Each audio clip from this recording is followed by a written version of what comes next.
Broadcasting from the heart of the nation, the next generation in conservative talk radio. This is the Voice of Reason with Andy Hoosier. Yes, it is, my friends. What is up? Welcome into it. Hey, it is a Friday. You made it. You made it. It's been a crazy one as well. Make sure to pat yourself on the back for that one. A great success of reaching another milestone moving through. We are at the end of the month of March. That blows my mind. It's been so busy, I just don't even know how to comprehend how fast things are going. But nonetheless, here we are. Welcome into it. You scream, I scream. We all scream for ice cream, although it is officially not National Ice Cream Day. That would be the day that Joe Biden officially dropped out of the presidential race last year.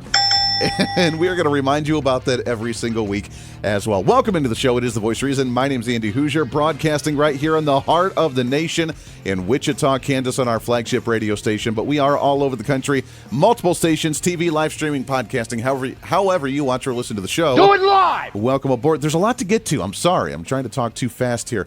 So much going on. So we have a big interview that happened last night. I don't know if we're going to get to much of it today. But Elon Musk, the entire Doge team, sitting down with Fox News to talk about what they're finding and what we could see on constant budget cuts. That's pretty awesome. The Trump administration also recognizing the end of National or Women's History Month, which is exciting. The left losing their minds over that because they were supportive of women. Women are just as awesome as men, but now we don't know exactly what the definition of a woman is. The end of wokeness, which, did you hear, by the way? I don't know why. It is on the road of the ongoing road for the reality TV show, the Democrat Party. Because they are trying to find their leader still. I'm not sure why this guy thinks that he's somehow a success or going to be the future face of the party. But the former vice presidential candidate, Tim Walz, on the campaign trail talking to people. I don't quite know why, but then just yesterday saying this. That our strength is our diversity.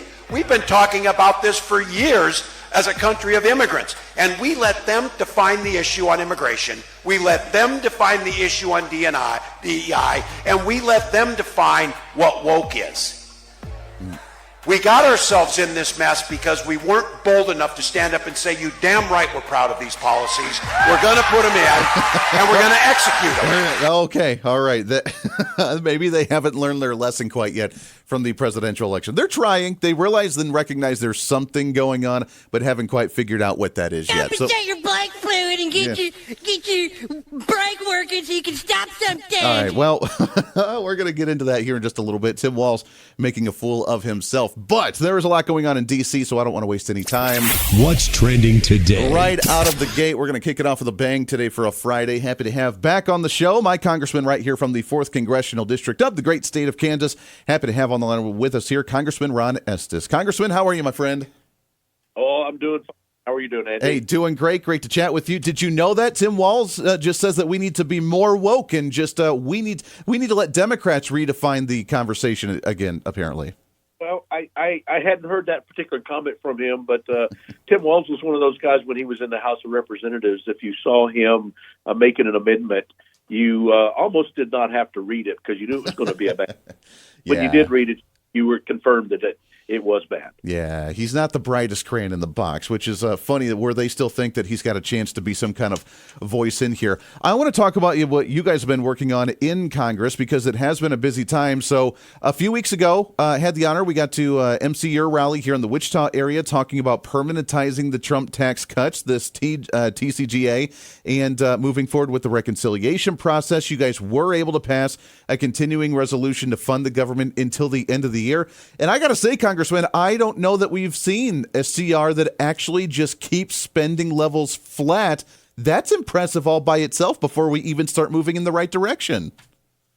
It really is that to at least keep spending flat year over year. I mean, if we continued that with even with a small increase, 1 or 2% a year, the revenue will catch up.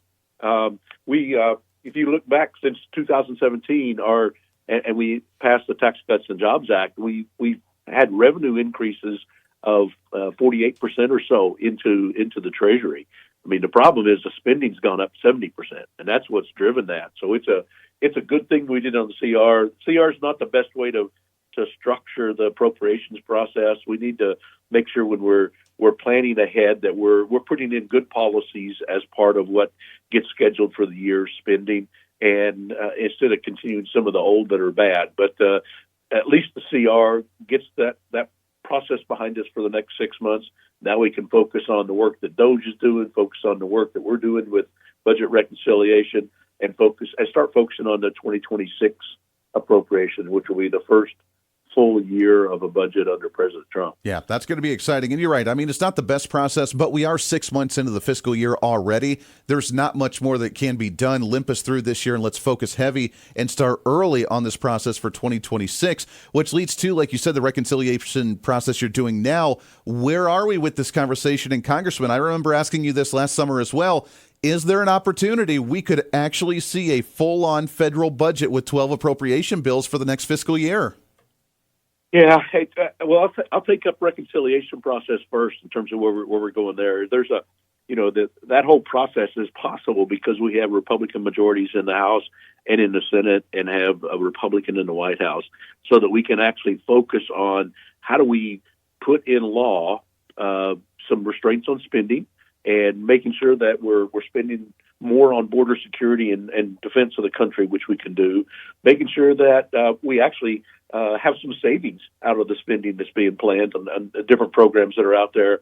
And the thing that's most important and the biggest piece of this is that don't have a 22% tax increase next year by making sure that we extend the Trump tax cuts from his first term. And we've looked at this, and I know in my home state of Kansas, there'll be a roughly $2,200 tax increase if we don't get this done. And that's why it's so important. And at the same time, we saw after 2017, the economy grew. We saw more investment in the United States by businesses. We saw bringing back investments and intellectual property from overseas.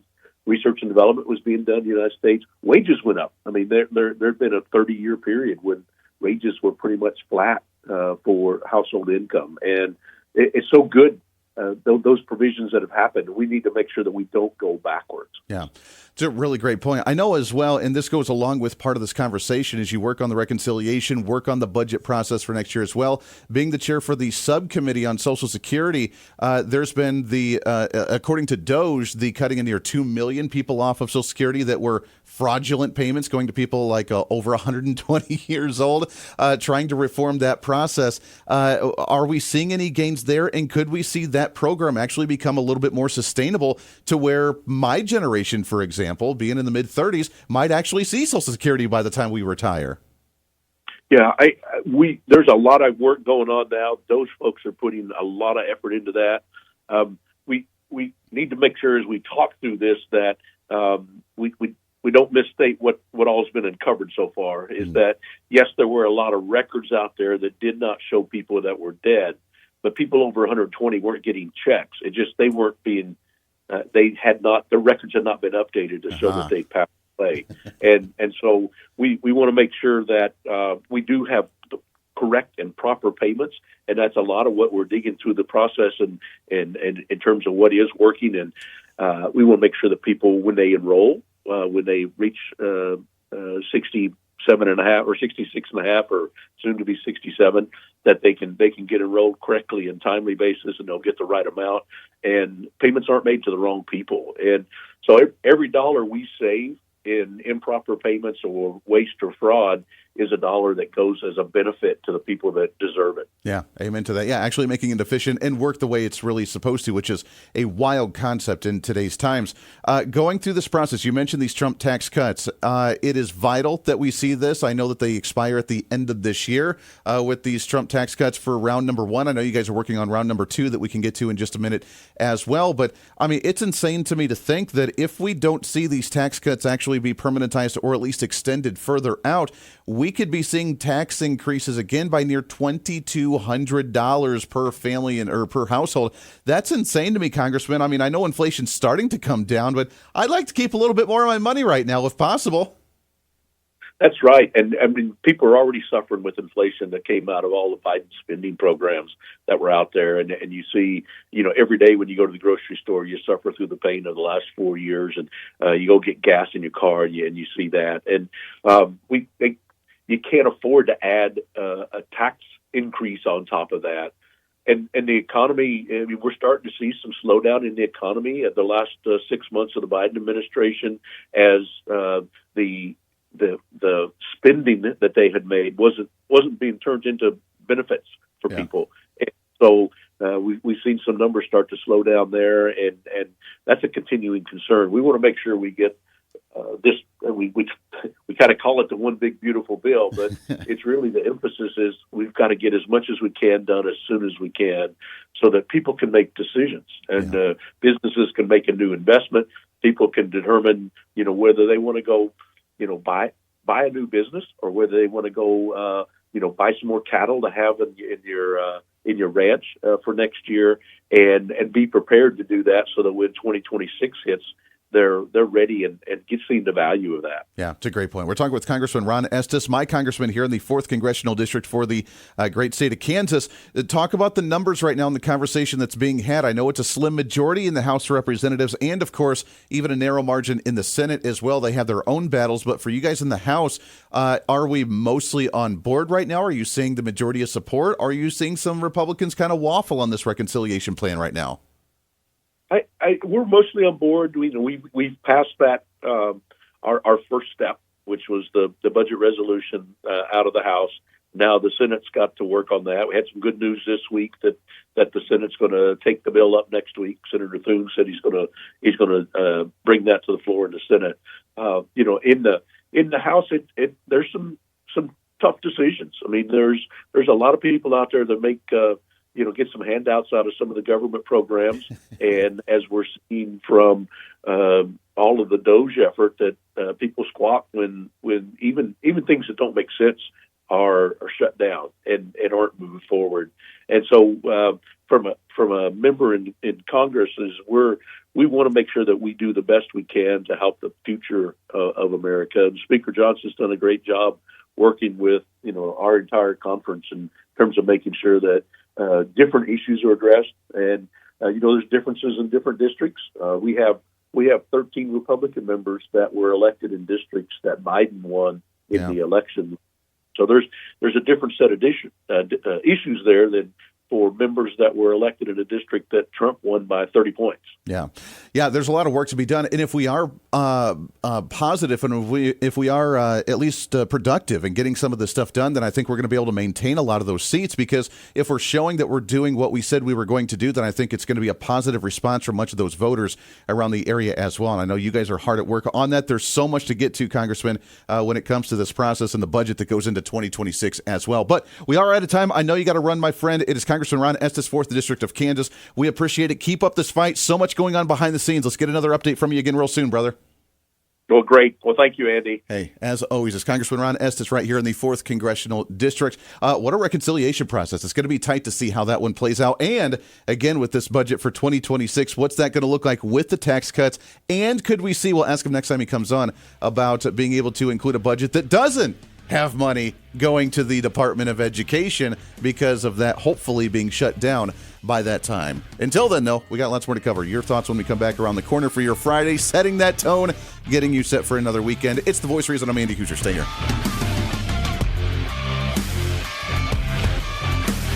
This is The Voice of Reason with Andy Hoosier.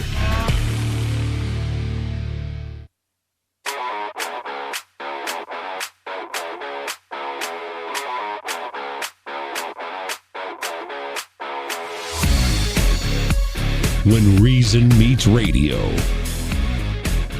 This is The Voice of Reason with Andy Hoosier. Why, yes, it is. What's up? Welcome back into it. 24 minutes past the hour here on a Friday. Greatest day of the week as you finally made it. Pat yourself on the back for that one. Thanks again to Congressman Ron Estes on the program. My congressman, great friend. We've had him on the show so many times. Such a wonderful individual throughout all these years, and love working with him. Being on the Ways and Means Committee, being the chair for the Social Security Subcommittee in the House, working on a lot of those issues. We'll get him back on. We were talking a little bit off the air. We're going to do a deep dive on Social Security soon as they continue to work on that program. DOE's, as you know, yes, cutting out 2 million names off of the registration for Social Security with names of people that have been deceased and potential money that's been going out fraudulently with different accounts as that investigation continues on. But it's not only just that, it's the reformation of these social programs as well. Why have the social programs been growing as much as they have been throughout the last couple years, throughout the last couple decades?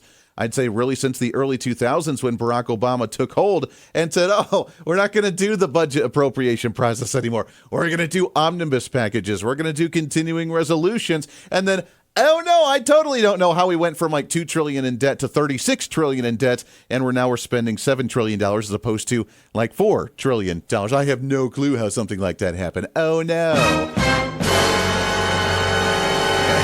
And that's what they were doing intentionally. So now it's getting back to those numbers. Congressman had mentioned that, the budget is going to automatically grow like 1% to 2% every year once we get it balanced. And that's normal as GDP grows, as population grows, as demand grows, everything grows, including government and government spending. What I'd like to see personally is that 1% to 2% that grows kind of automatically just to kind of maintain with everything based on inflation that happens in the nation or based on GDP growth that happens in the nation.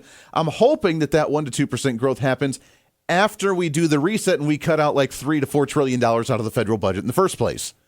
And I think there's still an opportunity to do so if we reform these programs. And again, remember, this whole discretionary versus mandatory spending categories, the 12 appropriation bills are only discretionary spending. That's only roughly 27 to 30% of the federal budget, meaning 70% of the federal budget are still social programs that are growing automatically at really insane rates. We're talking with a guest on the syndicated program on Saturday, so don't miss that one. It's going to be really crazy. Talking about the food stamp program. Can you imagine how much that's grown over the past few years? Really since even like COVID times, the last 4 or 5 years. It's grown over 50% in spending, which is really important for those that are on the agricultural side, focusing on a farm budget and a farm bill that hasn't been passed in 5 or 6 years as well, that needs to be reformed. And we're like 2 years behind on passing that too, that they're working on a farm bill. 90% plus of the farm bill are the SNAP program, the food stamps. And when the food stamps grow by 50+%, then what's left over for the, actual farmers and agricultural industry? That's a problem that we have to deal with. So these social programs have been growing astronomically, and it really does reemphasize itself when you see the stat like we read a couple days ago. About 50% of Americans, the lower 50%, hold the least amount of wealth in the nation. Why? If they're on all these social programs, if we're helping them up with these programs like Democrats say that we are, and they're growing exponentially and they're bankrupting the nation, you would think they would hold a larger portion of the wealth because they would have better opportunities because they're literally being taken care of by the government, giving them opportunity to go and flourish and have opportunity to go and do well in other areas. But they're not. We've now put a glass ceiling on them. We've now created a quasi-socialist nation redistribution of wealth with the upper class individuals holding a lot of the wealth that's giving just enough to the lower class for them to barely survive, putting that glass ceiling on them and not allowing them to do anything else. And to me, that's not a capitalist system. That is redistribution. And when you want to look at a socialist nation and what redistribution of wealth looks like, that's it. You have the oligarchs at the top that just give just enough to the lower classes for them to survive barely, keep them in bad conditions, and not give them opportunities to flourish and do well. That, my friends, is what a socialist quasi-nation actually looks like. Lots more coming up. Stay here. This is the Voice of Reason with Andy Hoosier.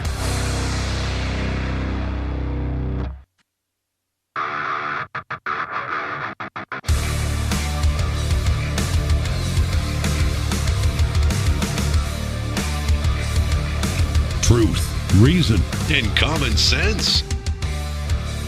This is the Voice of Reason with Andy Hoosier. On day one, I made the official policy of the United States government that there are only two genders, male and female.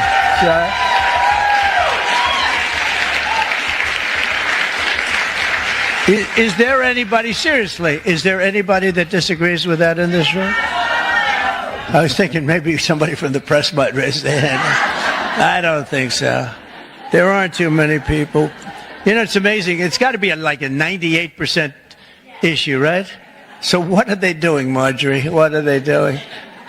They're fighting for a 2% issue. That's good. Let them keep doing it. No matter how many surgeries you have or chemicals you inject, if you're born with male DNA in every cell of your body, you can never become a woman. You're not going to be a woman.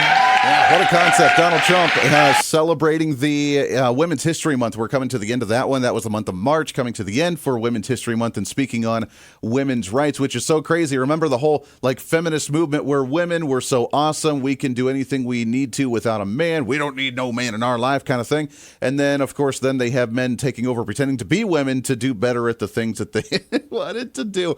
And now they're all like, okay, sure, yeah, come on over. You're totally a woman. Yeah, that makes sense. So that way we can make women look better. Doesn't make a whole lot of sense. It's not what we signed up for here. I don't want to play anymore, you guys. Yeah, that's kind of weird. But nonetheless, Donald Trump rocking it on the Women's History Month as well. Apparently, did you hear, though, is that if you don't allow transgenderism and men to participate in women's sports or be involved and go into the locker room or whatever, then somehow we're dealing with an issue of segregation or something. The beauty of our society, the beauty of being human beings, and I hear that a lot from my colleagues across the aisle, that we should just all engage as if we are humans. So I'm going to compel us to remind each other that in the beauty of being human, we have the ability to evolve. We have the ability to grow. We have the ability to learn, Madam Chair. And I'm just feeling compelled this morning to remind us that we have evolved as a society. We have evolved as a community to recognize that Black people are not less than, women are not less than, and that it is an opportunity in our society to remember that as we grow as humans, that we can include people, that we can bring people together in our communities. What are they talking about? What is this? My brain hurts. You know, they talk in circles and they say really long forms of really complicated words like that just to try and confuse you. Apparently, we need to look at everybody as equal, which we do because we don't believe in racism. We believe in sexism. We believe that everybody's on their own level doing their own thing, and that men complement women and women complement men, that we're supposed to be the yin and the yang, that we're the different dualities of the universe to where it's the feminine, the masculine, and that one is able to fill the voids and assist in the other where they're weak. And that's the way the world's supposed to work. Now they're like, no, everything's straight across the board, and we're just supposed to include everyone and everything, or else you're just some type of bigot and you believe in segregation or something. And none of it makes sense whatsoever. It's really just the attention seeking. It's really just the rabble rousing to try and disrupt. Look, there's a structure in society so we can form some type of structure and actually move along and actually function as a society in some fashion. And they just want to disrupt that. They really do, which leads us to the trending story of the day. What's trending today? Now, this one happened here in Kansas today. So for those outside of Kansas, you may not be aware of it. I'm going to describe it to you. But it does go into a bigger picture conversation of freedom of speech, freedom of religious practice, and so on and so forth that I think other states are dealing with in their own unique ways. And we need to be aware of how we respond. For those that don't know, that have been living outside of the state of Kansas, I've been focusing on this mostly on my local program, but I want to talk about it now. Number one, because I'm not doing my local show tomorrow. I'm going to have a best of program running for other obligations. But at the same time, this is an encompassing conversation that I think we need to have. And that is how we respond to the left side of the aisle. As you know, for the longest time on the grander scale, under the Obama administration, the Black Lives Matter movement, the Antifa movements, got to bash fash, get rid of those with the red hats and those MAGA supporters. They're evil authoritarian fascists, and we have to create fascism by suppressing their voice in order to stop fascism and oppression because it's justified in doing so. And I've been warning that Republicans cannot buy into it. They cannot get emotional and respond to because that's what the other side's looking for, right? The Democrats want to say that we are the angry hate mongers that cling to our guns and our Bibles. That's what they want. And that way, when we respond by wanting to call for a revolution, wanting to call for an uprising, wanting to call for a civil war, then they can point and say, look, these guys are angry. They've been waiting for their moment, and look at what they're trying to do.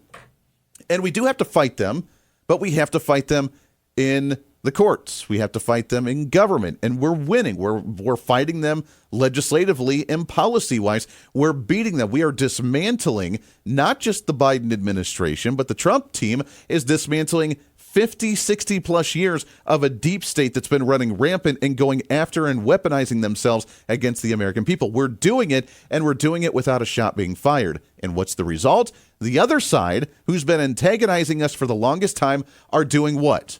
They're burning down Tesla car dealerships. They're vandalizing Tesla vehicles. They're starting to assault Trump supporters again. They're justifying their actions because we're evil, they don't like what we're doing, and therefore they're justified in whatever they do because their fight is virtuous. Their fight is legitimate. And we have to remind ourselves we can't do the same thing. So, to bring it down to the latest story in our What's Trending story of the day. What's trending today? For those that may not be aware, there was a black satanic mass, or at least an attempted black satanic mass, at our state capitol here in Kansas in the city of Topeka. And last night, our state legislature gavelled out temporarily as they come back in a few weeks for their sign and die, their final wrap up of the legislative session. But today, the satanic, what do they call? They call themselves the Satanic Grotto, a satanic worshiping, devil worshiping group in the state of Kansas, showed up to the Capitol, and they've been promoting it for a couple of weeks. It's gained national attention in the media because apparently they have nothing else to talk about for them to perform a black mass on the Capitol grounds. Now, I want to put this into perspective for you for those that may not be inside the state. At the rally today, there were 20 of the satanic supporters, and in protest, there were 300 to 400 Catholic and Christian individuals that showed up for their own mass. And I saw the videos and pictures. It was pretty impressive. They had flags everywhere. They had like bagpipes playing. They had like an entire ceremony. Like they did a whole kit and caboodle, and it was pretty neat to watch, and I give them credit for it. But of course, did that get the attention? No, it didn't. The fact that 400 religious people showed up to perform their own ceremony. No, they focused on the 20 satanic supporters that showed up and the leader of this satanic grotto, a guy by the name of Michael Stewart, that said he was willing to go to jail because he wanted to perform the black mass inside the Capitol Rotunda, inside the building, as opposed to being outside. Just as a backstory here, they originally were approved to do the black mass inside the state capitol. Then our Democrat governor, after like 2 weeks of knowing this was going to happen, finally then released a statement saying that she was going to allow it outside of the Capitol grounds, but not on the inside of the actual Capitol building. When that statement was made and they changed their licensing, the head of the Satanic Grotto ended up saying, I don't care if I go to prison, I'm going to do it with inside the rotunda. So fast forward to what happened today. We had the leader of the Satanic Grotto organization go into the Capitol. And again, this is where it shows how much they actually don't perform these types of ceremonies because it's really stupid. A Catholic mass, as you know, is like an actual mass. You have the priest and they do their thing. And I'm not Catholic, so I don't know the whole process. But it's like a whole ceremony. Like there's actually like a legitimate process on how this is done. The head of the Catholic Grotto, set to perform this Catholic mass, was told not to go into the building to perform the ceremony. He goes into the building, goes through security, everybody allows him to do so, saying that he's not there to perform the ceremony, but he's there as a member of just a private citizen, allowed to go into the Capitol, which you cannot prevent him from doing so. As he's walking through the Capitol building, and I have this video shared on my personal Facebook page. If you want to find me on there, follow me on there. Not the Voice of Reason page. I haven't been able to share it out there yet. I will, but you can follow it on my personal page if you just type in Andy Hoosier and find me there. It is like, this is why he's gotten the attention that he has, is because the media following him like massive hordes. It was as if like George Strait, the country singer, right? Yeah. It's been a while since I listened to country. It was like George Strait walking through the Capitol building with this horde of media just following him, interviewing him, talking to him as he's walking through the Capitol. And he's talking about, I love the state of Kansas, and we're here just for people that have trauma, that don't go through regular religious institutions, as a reminder that there's other beliefs out there and that we have a right to speak as much as any other religious belief, which he's not necessarily wrong, but he was told to stay out of the Capitol.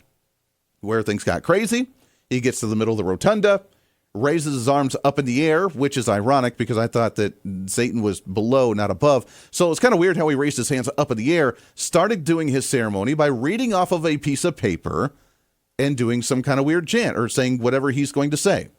Now, I think a high schooler, young individual, young adult, I don't know who it was, multiple times tried to rip the paper out of his hand because he didn't want him reciting whatever he was reciting there. I was less focused on that as opposed that I was just laughing at the fact of, again, this satanic person that's supposedly worshiping Satan is not even doing any type of ritual, but just reciting some type of printed out phrase that he didn't even know himself, not even looking in the right direction. Because why? Satanists don't even really do their own ceremonies. It's ridiculous. It's not a religious ceremony. It was a way to trigger religious individuals, a way to emotionally anger religious individuals, and it worked. It led to the young adult trying to rip the paper out of his hand multiple times. That led to the head of the Satanist group punch him multiple times, in which then law enforcement ended up taking him down, arresting him, and walking him out in handcuffs. The entire thing could have been avoided if law enforcement would not have allowed him in the first place inside the building, knowing he was going to do the ceremony, or stopping him as law enforcement as soon as he started the ceremony, knowing he was not allowed to do so, and if the religious kid didn't try to rip the paper out of his hands, who, by the way, I guess, has been arrested as well for the altercation. The entire thing, the hot mess that I knew it was going to be, and it's unfortunate. We'll talk about what it means for freedom of speech when we come back around the corner. Stay here. This is the Voice of Reason with Andy Hoosier.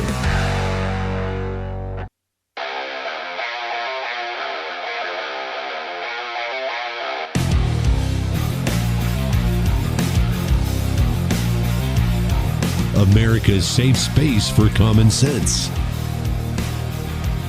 This is the Voice of Reason with Andy Hoosier. That's right. Welcome back into it. Got a couple minutes left here for a Friday. So freedom of speech, freedom of religious practice in the nation on public grounds. So where do you stand on an issue like this? I'd love to hear your thoughts, by the way. You can email me at HoosierMediaNetwork@gmail.com, or you can send that message directly through our website at HoosierReason.com, HOOSER Reason.com. Where does this fall? The Satanic Grotto in the state of Kansas holding a black mass, and I say that in air quotes for the radio listeners, because it wasn't a mass. It wasn't a group of people holding a ceremony. It wasn't, again, you got to remember, on a theological standpoint, from someone who enjoys theological conversations and studying different religious beliefs, Satanism, the Church of Satan, does not even do ceremonies to do anything for Satan. They literally steal other rituals from Freemasonry, from Catholic performances, from other religious groups. They take all these different practices and rituals from different things, and then they turn them into their own and be like, ha, this is what we're doing now.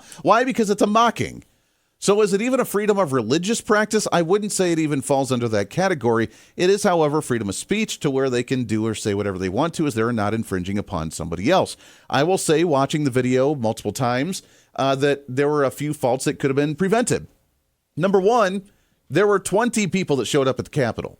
It was very little. If it were just a random group on like PETA with 20 people showing up to save squirrels, the media wouldn't have cared, no one would have paid attention, and it would have gone completely unnoticed. But because they made a big deal about it, they know how to emotionally trigger religious individuals, then it caused a massive uprising to where, obviously, and there were like 400 people doing a Catholic Mass, which is cool. That's awesome.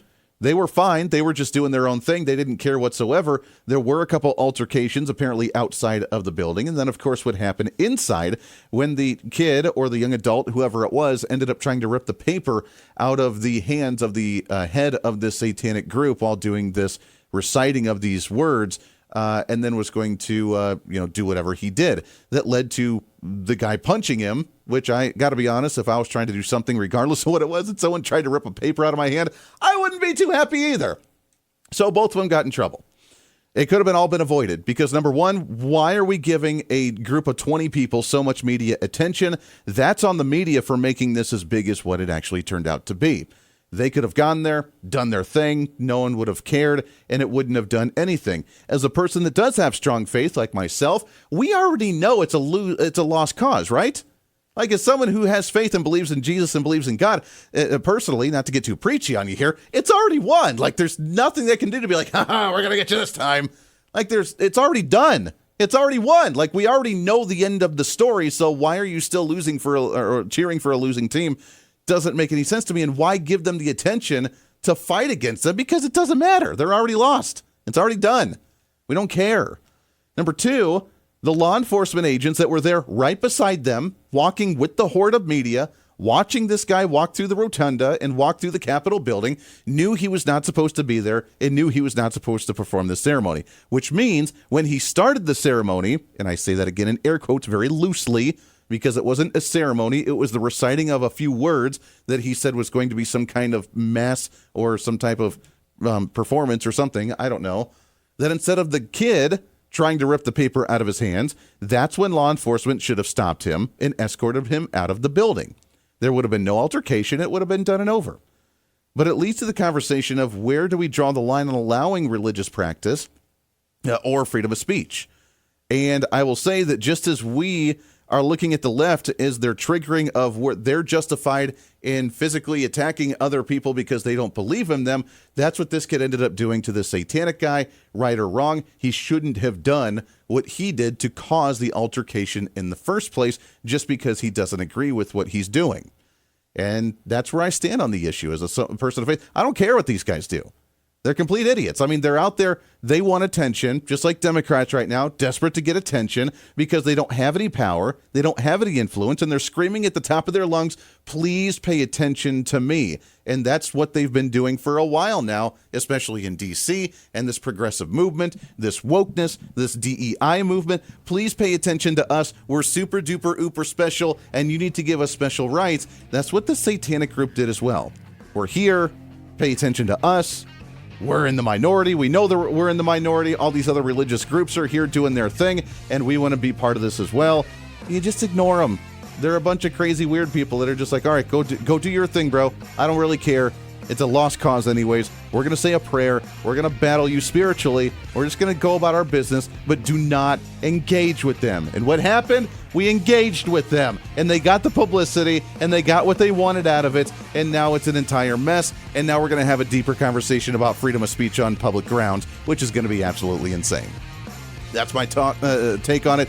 I'd love to get your thoughts on it as well. Back at it again on Monday for The Voice of Reason. Until then, be your own voice of reason. Enjoy the weekend. It's The Voice of Reason. I'm Andy Hoosier. We'll see you on the radio. Bye.